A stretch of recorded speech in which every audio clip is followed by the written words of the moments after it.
रोज का वचन। रोज के वचन में आपका स्वागत है। दिन 62। लव्य व्यवस्था अध्याय 9। लव्य व्यवस्था अध्याय 9।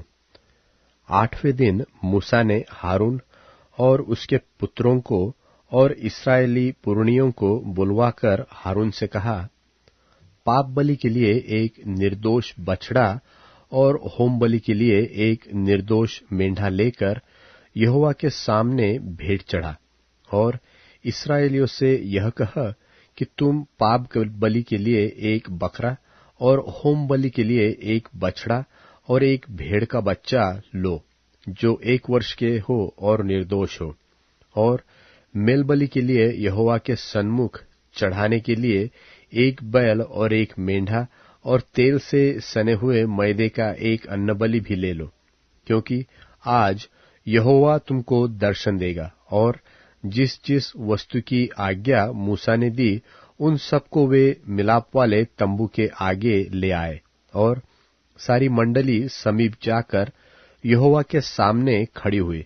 तब मूसा ने कहा, यह वह काम है जिसके करने के लिए यहोवा ने आज्ञा दी है कि तुम उसे करो, और यहोवा की महिमा का तेज तुमको दिखाई पड़ेगा।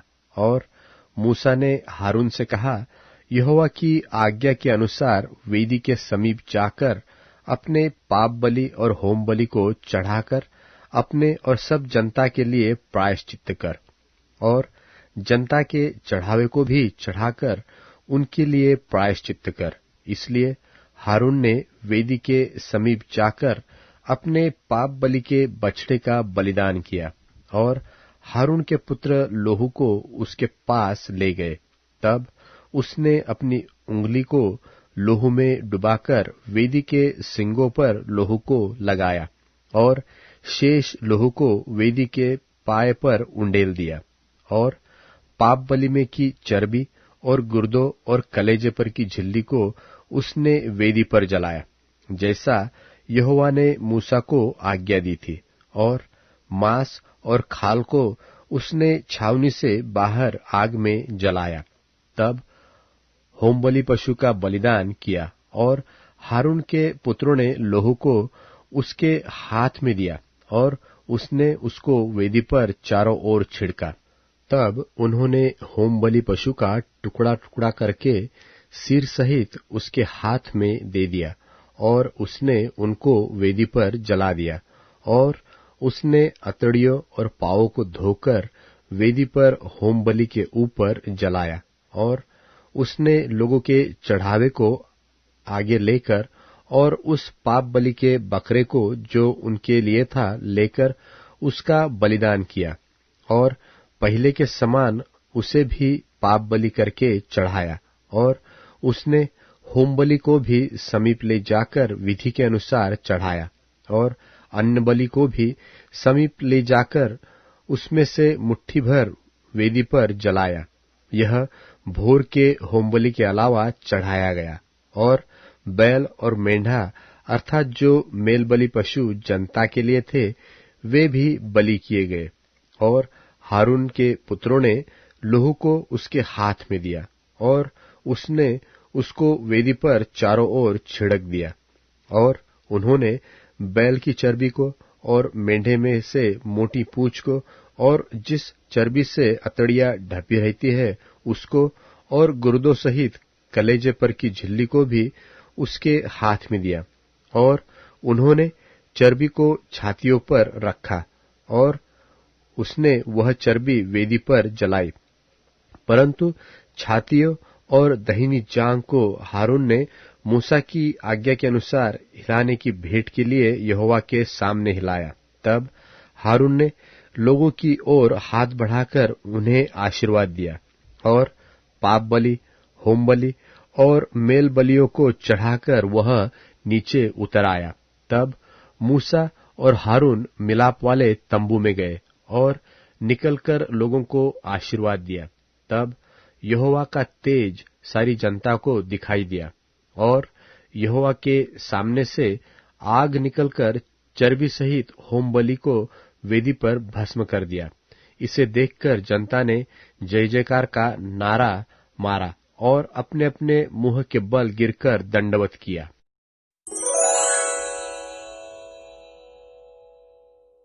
नादाब और अबीहू के भस्म होने का वर्णन। तब नादाब और अबीहू नामक हारून के 2 पुत्रों ने अपना अपना धूपदान लिया और उनमें आग भरी और उसमें धूप डालकर उस ऊपरी आग की जिसकी आज्ञा यहोवा ने नहीं दी थी, यहोवा के सन्मुख आरती दी। तब यहोवा के सन्मुख से आग निकलकर उन दोनों को भस्म कर दिया और वे यहोवा के सामने मर गए। तब मूसा ने हारून से कहा, यह वही बात है जिसे यहोवा ने कहा था कि जो मेरे समीप आए अवश्य है कि वह मुझे पवित्र जाने और सारी जनता के सामने मेरी महिमा करे। और हारून चुप रहा। तब मूसा ने मिशाएल और एलसाफान को, जो हारून के चाचा उज्जीएल के पुत्र थे, बुलाकर कहा, निकट आओ और अपने भतीजों को पवित्र स्थान के आगे से उठाकर छावनी के बाहर ले जाओ। मूसा की इस आज्ञा के अनुसार वे निकट जाकर उनको अंगरखों सहित उठाकर छावनी के बाहर ले गए। तब मूसा ने हारून से और उसके पुत्र एलियाजर और इतामार से कहा, तुम लोग अपने सिरों के बाल मत बिखराओ और न अपने वस्त्रों को फाड़ो, ऐसा न हो कि तुम भी मर जाओ और सारी मंडली पर उसका क्रोध भड़के। परंतु वह इस्राएल के कुल घराने के लोग जो तुम्हारे भाई बंधु है, यहोवा की लगाई हुई आग पर विलाप करे। और तुम लोग मिलाप वाले तंबू के द्वार के बाहर न जाना, ऐसा न हो कि तुम मर जाओ, क्योंकि यहोवा के अभिषेक का तेल तुम पर लगा हुआ है। मूसा के इस वचन के अनुसार उन्होंने किया। फिर यहोवा ने हारून से कहा कि जब जब तू व तेरे पुत्र मिलाप वाले तंबू में आए, तब तब तुम में से कोई न तो दाख मधु पिए हो, न कोई किसी प्रकार का मद्य, कहीं ऐसा न हो कि तुम मर जाओ। तुम्हारी पीढ़ी पीढ़ी में यह विधि प्रचलित रहे, जिससे तुम पवित्र और अपवित्र में और शुद्ध और अशुद्ध में अंतर कर सको और इस्राएलियों को उन सब विधियों को सिखा सको जिसे यहोवा ने मूसा के द्वारा उनको सुनवा दी है। फिर मूसा ने हारून से और उसके बचे हुए दोनों पुत्र इतामार और एलियाजर से भी कहा, यहोवा के हव्य में से जो अन्नबलि बचा है उसे लेकर वेदी के पास बिना खमीर खाओ, क्योंकि वह परम पवित्र है, और तुम उसे किसी पवित्र स्थान में खाओ। वह तो यहोवा के हव्य में से तेरा और तेरे पुत्रों का हक है, क्योंकि मैंने ऐसी ही आज्ञा पाई है।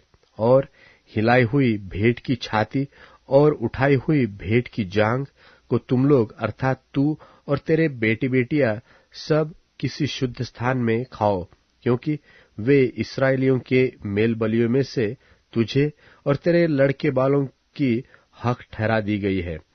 चर्बी के हव्यों समेत जो उठाई हुई जांघ और हिलाई हुई छाती यहोवा के सामने हिलाने के लिए आया करेगी, ये भाग यहोवा की आज्ञा के अनुसार सर्वदा की विधि की व्यवस्था से तेरे और तेरे लड़के बालों के लिए है।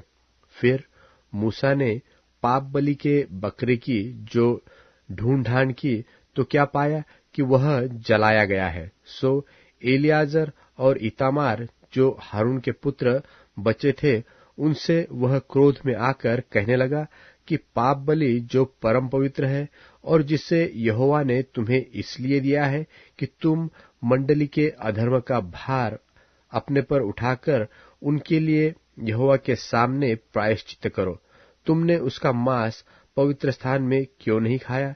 देखो, उसका लोहू पवित्र स्थान के भीतर तो लाया ही नहीं गया। निसंदेह उचित था कि तुम मेरी आज्ञा के अनुसार उसके मांस को पवित्र स्थान में खाते। इसका उत्तर हारून ने मूसा को इस प्रकार दिया कि देख, आज ही उन्होंने अपने पाप बलि और होम बलि को यहोवा के सामने चढ़ाया। फिर मुझ पर ऐसी विपत्ति आ पड़ी है, इसलिए यदि मैं आज पाप बलि का मांस खाता तो क्या यह बात यहोवा के सन्मुख भली होती? जब मूसा ने यह सुना तब उसे संतोष हुआ।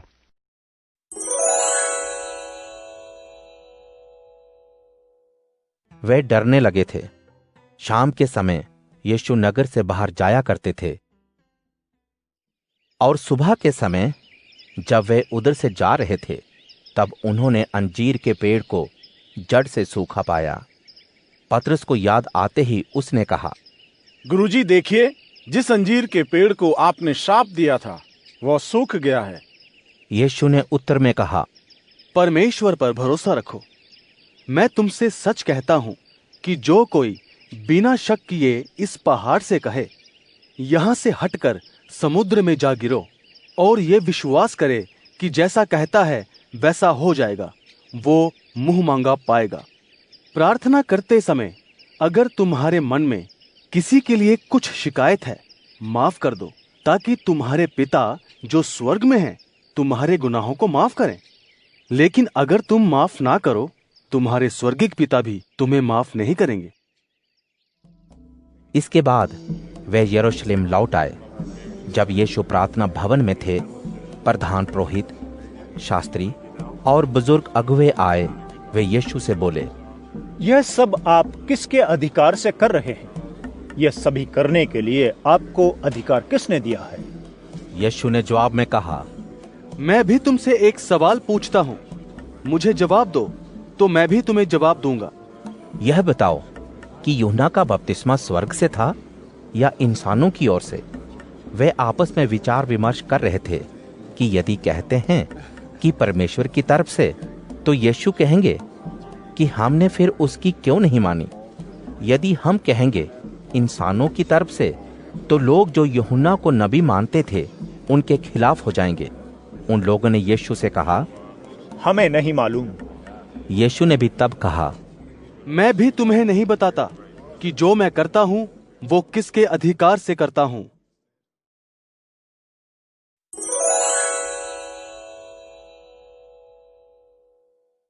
मरकुस अध्याय 12। यीशु उन लोगों से दृष्टांतों में बातें करने लगे। एक आदमी ने अंगूर का एक पौधा लगाया, उसके लिए गड्ढा खोदा और एक बुर्ज बनाया।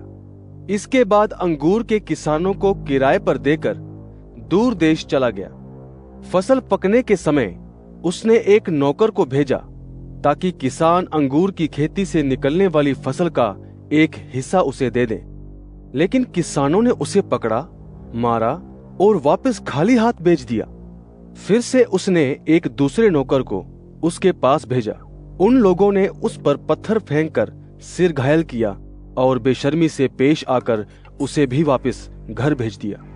उसने एक और नौकर भेजा, उसे भी उन लोगों ने मार डाला। इस तरह का बर्ताव किसानों ने बहुतों के साथ किया, पिटाई की या मार भी डाला। अंत में मालिक ने अपने प्यारे इकलौते बेटे को उसके पास ये सोचकर भेजा, वे लोग मेरे बेटे की इज्जत करेंगे। पर उन किसानों ने आपस में कहा, यही वारिस है, आओ इसे मार डालें, तब सारी जायदाद अपनी हो जाएगी। उन्होंने उसे पकड़ा, पिटाई की और मार डालने के बाद बगीचे के बाहर फेंक दिया। इसलिए बगीचे का मालिक अब क्या करेगा? वो आकर किसानों को बर्बाद कर सारी अंगूर की खेती दूसरों को दे देगा। क्या तुमने पवित्र शास्त्र का अध्ययन नहीं किया? जिस पत्थर को राजमिस्त्रियों ने रद्द कर दिया था, वही मुख्य कोने का सिरा हो गया। ये परमेश्वर का काम है और हमारी निगाहों में अजीब अद्भुत है। तब से वे यीशु को पकड़ने की तलाश में रहने लगे, लेकिन उन्हें लोगों का डर था। उन्हें मालूम था कि वह दृष्टांत उन्हीं के बारे में था, और वे यीशु को छोड़कर चले गए।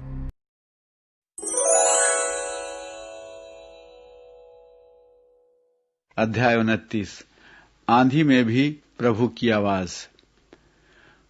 ओ ईश्वर के पुत्रों, प्रभु के गुणों को स्वीकार करो। तुम प्रभु की महिमा और शक्ति को स्वीकार करो। तुम प्रभु के नाम की महिमा को स्वीकार करो। पवित्रता से सचकर प्रभु की आराधना करो। प्रभु की वाणी सागरों पर है, महिमा युक्त परमेश्वर गर्जन करता है। प्रभु महासागरों पर है। प्रभु की वाणी शक्तिशाली है, प्रभु की वाणी तेजस्वी है। प्रभु की वाणी देवदार के वृक्षों को उखाड़ फेंकती है। प्रभु लबानोन के देवदारों को नष्ट करता है। वह लबानोन को बछड़े के समान और सियोन पर्वत को सांड जैसा कुदाता है। प्रभु की वाणी अग्नि ज्वाला उगलती है। प्रभु की वाणी निर्जन प्रदेश को प्रकंपित करती है। प्रभु का देश के निर्जन प्रदेश को कंपित करता है। प्रभु की वाणी बांझ वृक्षों को उखाड़ती है। वह वनों को उजाड़ देती है। तब उसके भवन में सब पुकार उठते हैं, प्रभु की महिमा हो। प्रभु जल प्रवाह पर विराजमान है। राजाधिराज प्रभु युग युगांत सिंहासनारूढ़ है। प्रभु अपनी प्रजा को शक्ति प्रदान करे। प्रभु अपनी प्रजा को शांति का वरदान दे।